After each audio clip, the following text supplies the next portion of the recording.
Blessings and welcome to the path to freedom, this beautiful path where we get to set ourselves free from fear, from worry, from doubt, from negativity, from a sense of not being enough, a sense of not having enough.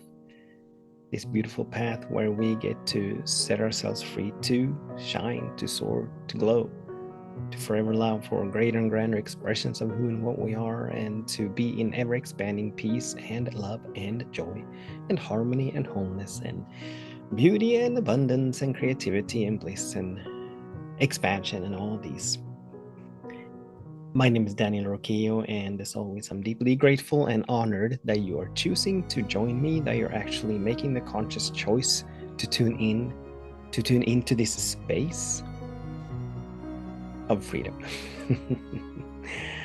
where the magic happens as we are being continuously reminded to take our minds back, to set ourselves free, to release and let go. And that's where the magic happens, when we become aware of where we are, of what is no longer serving us, and then making choices that are in alignment with what we wish to experience, as opposed to turning our attention to what we don't wish to experience. So this beautiful path of freedom, it as I have caught it, it rests on two pillars. There's the pillar of trust and surrender, and there's the pillar of practicing the presence, as I've come to rename it. And today's topic is about the latter. It is about practicing the presence, and I believe the topic for today is come back to the breath and begin again and again and again and again. And as so often is with these talks and these topics, they are very relevant to me and where I am. They are me reminding myself of what is needed in this now moment.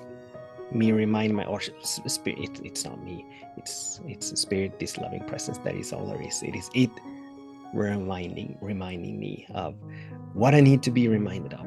And I'm moving through a space. I'm always moving through spaces, but I am moving through a space right now where it's the culmination, or actually the intensity was peaked. There was a very intense space that peaked a few days ago. And now, as I am finding myself on the other side of that peak, the ramifications, the effects of this intensity is washing over me. And it expresses itself through tiredness and through reactivity, where I'm finding myself over and over and over again reacting, being hijacked by the mind, being hijacked by the thought forms and by judgments and opinions. And so the practice for me right now is to find a way to come back to practicing the presence, which is where we, through coming back to the nowness of this moment, where we observe and witness the content that is flowing through our minds, releasing our being hijacked, our being held hostage by these thought forms and these emotions and all of that. And for me, the practice for me is to come back to the breath. As the breath is such a beautiful anchor into the nowness of this moment. Many of these thought forms, they deal with time, past, present, future, and as is predominantly the case for me, and apparently where my mind ventures most of the time, is into the future, some future moments. And so I'm experiencing a particular condition, and there are some judgments and opinions around that condition. Some thoughts as to what should and should not be. Some thoughts as to what will be in some future moment. So the practice for me is to come back to the breath and begin again. If you join into one of the way of meditation tracks, or if you've joined me live, or if you've joined me in a class, whenever we move into, or whenever I move into meditation, and whenever I facilitate meditation, we're constantly being reminded in the meditation to come back to the breath and begin again. And what that simply means is that as we become aware that our attention has been pulled away from the nowness of this moment, pulled away from being non-attached to objects in our minds and elsewhere, the invitation is for us to come back to the breath and begin again, to reset, to have a new start, to begin, to have a new beginning, free from judgments, free from opinions, free from fears and worries and doubts. Not that they are completely dissolved, because that's not always, and even it's not even generally the case. But us setting ourselves free is merely us releasing our attachment to them so that we can witness and observe them, so that we are not run by them, so that we can continue to make high choices and conscious choices, regardless of what experiences, regardless of what thoughts and emotions we experience in the now moment. And coming back to the breath is the portal to the ever-expanding peace and love and joy. I know that I've shared it before, how I was out on the deck just looking out over the fields and looking across the field where there's this beautiful oak tree standing. And it occurred to me as I was observing it, as I was watching it, it occurred to me that it's been standing there for most likely hundreds and hundreds of years. I mean, it's pretty darn big. It's huge. And it's been standing there. And on the one side, it's standing on the edge of this field. So on the one side, there's the field. On one side, on two sides, there are fields. On one side, there's a forest, and on the other side, the last side, there's a lake. And as there's quite a lot of open spaces, it gets quite windy where this oak tree is standing. So the wind blows across the lake and it blows across the fields. And as I was just sitting there looking at this oak tree, it occurred to me that it's been standing there for so long. And then it occurred to me that the reason that it's been standing there for so long, through the windiness, through the storms, through drought and floods and all manner of weather, the reason it's been standing there, it's because its roots run so deep into the ground. And out of that realization came the topic, the secret of the trees, or the phrase, the secret of the trees, and how that is such a beautiful analogy to us, such a beautiful invitation to us, to just as all of nature is rooted in the soil, which keeps nature, the plant kingdom, from being uprooted when there are floods, when there are storms, when there's snow, when there is scorching sun and whatever. The deeper the roots run, the more resilient the trees are to weather, right? And that's such a beautiful analogy and invitation for us to let our presence roots, or to build our presence muscles so strong that no matter the level of intensity that we experience, no matter what emotions we experience, what thought forms we experience, our presence roots run so deep, our presence muscles are so strong that we can remain in peace, that we can remain untouched and unmoved by the content. Many of us humans, we're like mindless reactionary drones. We're so hijacked by our minds. We're so hijacked by the thoughts that flow through our minds, by our emotions, our feelings, that we completely let them run us, more or less. We experience this emotion and we just go with it. If we're experiencing anger, we just blow up, either outwardly or at least inwardly.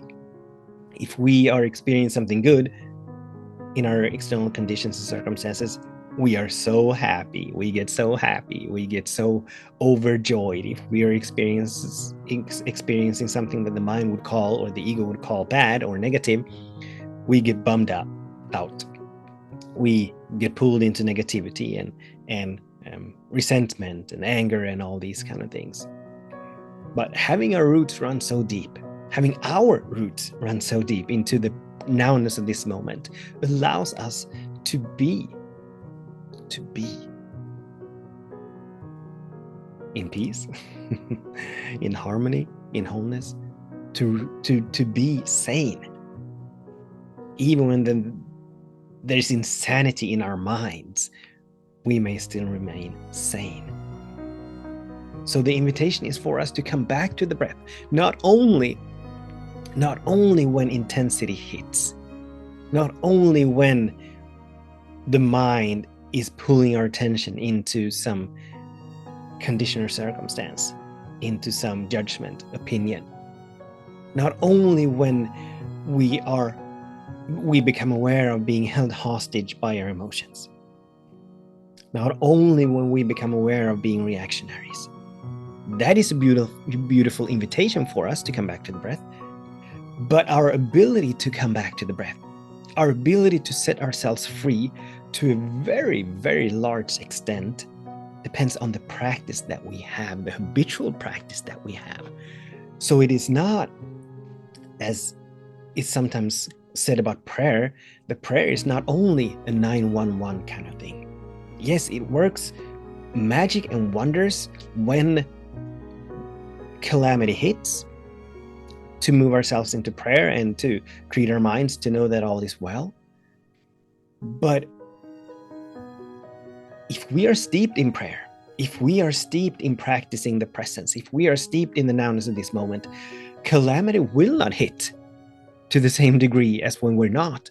Because even when this external conditions and circumstances are whatever they are, if we are steeped in the nowness of this moment, if we come back to the breath, if we have made that our practice, our habitual practice, a constant, regular, consistent, daily, moment-to-moment practice to be with the breath, always to the best of our ability, then even when the crap hits the fan, even when things are swirling, even when things are turbulent, we still get to be in that peace. Another analogy, I absolutely love the secret of the trees. Another analogy that I heard before is the secret of the ocean, and how there can be a raging storm on the surface of the ocean, but deep down there's still tranquility, there's still harmony, there's still stillness, there's still peace. And we can be that because we are the peace.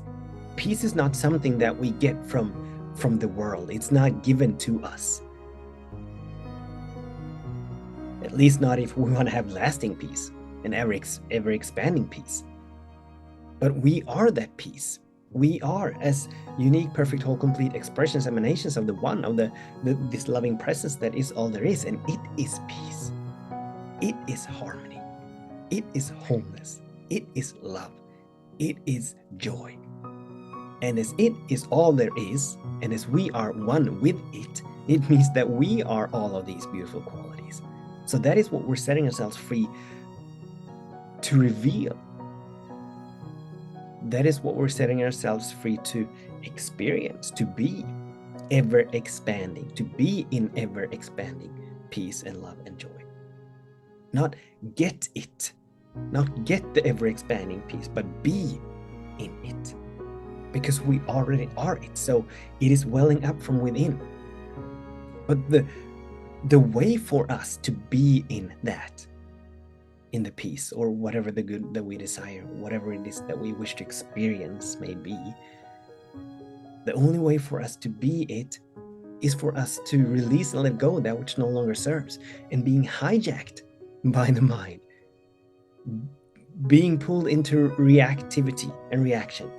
And I'm not saying that we're never going to be pulled into it. I'm not saying that we're never going to be held hostage. I'm not saying that we're never going to be hijacked, because we are. This is our humanness.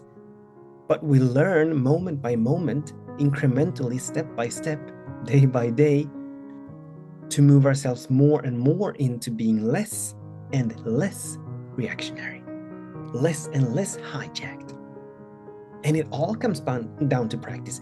There is no peace, lasting peace, ever expanding peace without a practice that supports it, that facilitates it. Without a practice that is like an incubator for peace to emerge. So we need to be it, we need to choose it, which means that we need to release and let go of that which no longer serves, which means that we need to have a practice of becoming aware, first of all. And now we're moving into the 3 stages of healing, where the first stage is us becoming aware that we have been hijacked. We're becoming aware of being identified or attached to certain thought forms or emotions. The second stage is for us to simply be with it for a moment, not deny it, not run away from it, not try to cover it up, but allow it to be for just a short few moments. Embrace and allow it, witness and observe it, and then from there we get to make a new choice. We get to make a choice that is in alignment with what we wish to experience.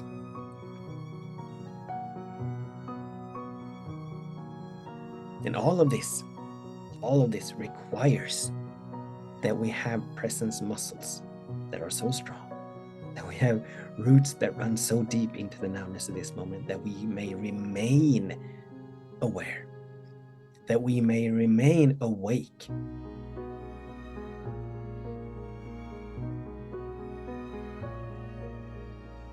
So that we may sustain our being non-attached to the content in our minds. So the invitation is for us to come back to the breath and begin again and again and again and again. Whenever we become aware of having lost the breath, whenever we become aware of having been hijacked by the mind, the invitation is for us to come back to stillness, to being able to respond as opposed to react, making a conscious choice as to how we wish to,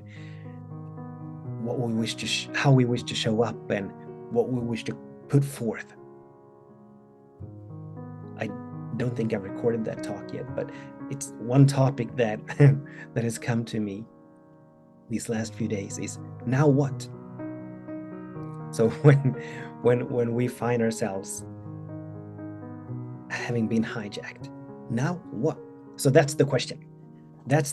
So the invitation is for us to cultivate and build a habitual presence practice, practicing the presence. When we become aware of being hijacked, of being pulled into reactivity, the question for us to ask is, now what? I am aware, but now what? How will I choose to move from here? What will I choose to move or to do in this now moment, now that I am aware? So the invitation is clear, the question is clear, so we're all set. Thank you so much for tuning in, for participating, for listening, and for doing this work, for your willingness to do this work. Until we meet again, I bless our days, and I bless our ways, knowing that absolutely in every single moment that all is well, that something wonderful is happening, that everything is working for our highest good. With much love, many blessings.